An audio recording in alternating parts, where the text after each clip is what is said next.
या दुनियेमध्ये सिबिल स्कोअरची जी किंमत आहे ही सर्वांना माहिती आहे काय आहे. मी एक बँकर आहे आणि सिबिल स्कोअरची जी किंमत आहे, जसं की आता लोकांना लग्न करण्यासाठी सिबिल रिपोर्ट मागवतात.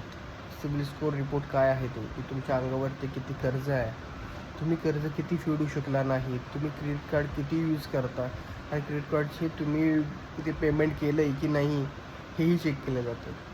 खूप साऱ्या मी बँकर आहे आणि काही काळामध्ये मला असं समजलं की लोकांनी क्रेडिट कार्ड यूजही केलं आणि ते सेटलमेंटही केलं. हे सेटलमेंट हे तुमच्या लाईफमधला सगळ्यात मोठा प्रॉब्लेम करू शकतो.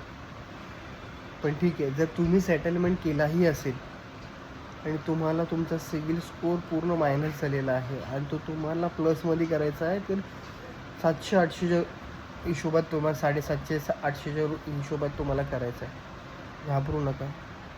तुमचा सिबिल स्कोअर जनरेट होऊ शकतो. कारण सिबिल स्कोअर तुमचा जर नाही आहे, तर तुम्हाला कोणतीही बँक लोन देऊ शकत नाही. तुम्ही कुठेही लोनवरती प्रॉपर्टी घेऊ शकत नाही किंवा क्रेडिट कार्डही घेऊ शकत नाही. कोणतंही पर्सनल लोन, बिझनेस लोन, काहीही लोन घेऊ शकत नाही. त्यासाठी तुम्ही एक करू शकता, तुमच्या कोणत्याही बँकेमध्ये, जसं तुमचं कोणत्याही बँकेमध्ये अकाउंट असेल, एनी बँक, कोणतीही बँक असो, एनी अमाऊंट 10पासून स्टार्ट होतं. 10,000पासून तुम्हाला F D against credit card घ्यायचं आहे. F D against credit card घेऊन तुम्हाला ते क्रेडिट कार्ड ॲटलिस्ट 6 मंथ तुम्हाला यूज करायचं आहे. तुमचं सिबिल स्कोअर 0 असो, मायनस असो, की तुम्ही काहीही प्रॉब्लेम असो, तुम्हाला F D against credit card मिळतंच.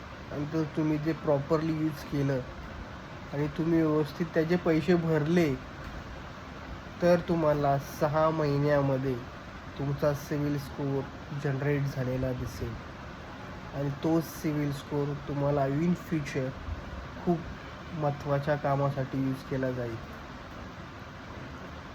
तुमच्या लाईफमध्ये अजून काही प्रॉब्लेम्स असतील बँक रिलेटेड, तुम्ही मला कमेंट करू शकता, DM करू शकता आणि अजून काय असेल तुम्ही मला पहिलं फॉलो करू शकता.